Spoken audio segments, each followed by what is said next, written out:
भजन सङ्ग्रह 79 यरुशलेमका विनाशको विलाप। आसापको भजन। हे परमेश्वर, जाति जातिहरूले तपाईको उत्तराधिकारलाई आक्रमण गरेका छन्। तपाईको पवित्र मन्दिरलाई तिनीहरूले बिटुलो पारेका छन्। तिनीहरूले यरुशलेमलाई संहार पारिदिएका छन्। तपाईका दासहरूका सब तिनीहरूले आकाशका पन्छीहरूलाई आहाराको निम्ति दिएका छन्। तपाईका पवित्र जनहरुका मासु जङ्गली जनावरहरूलाई दिएका छन्। तिनीहरूले उनीहरूको रगत पानी जस्तै यरुशलेमको चारैतिर बगाएका छन् र उनीहरूलाई गाड्ने कोही छैनन्। हाम्रा छिमेकीहरूका निम्ति हामी निन्दाका पात्र हौँ अनि हाम्रा वरिपरि बस्नेहरूका हामी उपहासका र गिल्लाका पात्र हौँ। कहिलेसम्म हे परमेश्वर, के तपाईँ हामीसँग सधैँभरि क्रोधित भइरहनुहुन्छ? तपाईको डाहा आगो झैँ कतिसम्म दन्की नै रहनेछ?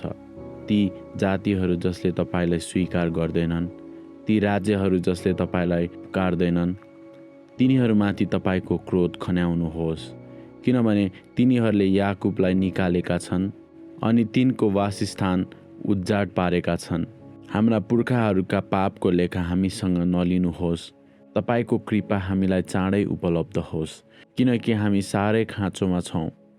हामीलाई उद्धार गर्ने हे परमेश्वर, तपाईका नाउँको महिमाको निम्ति हामीलाई सहायता दिनुहोस्।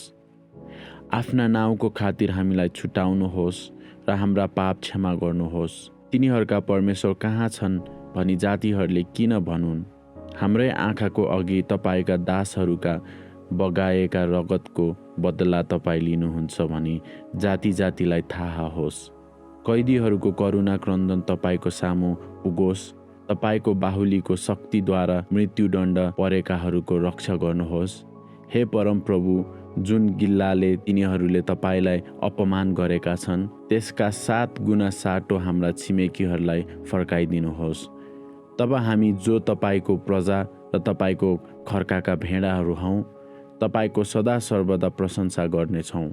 हामी पुस्तौँ पुस्तासम्म तपाईको प्रशंसाको वर्णन गर्नेछौँ। आमेन।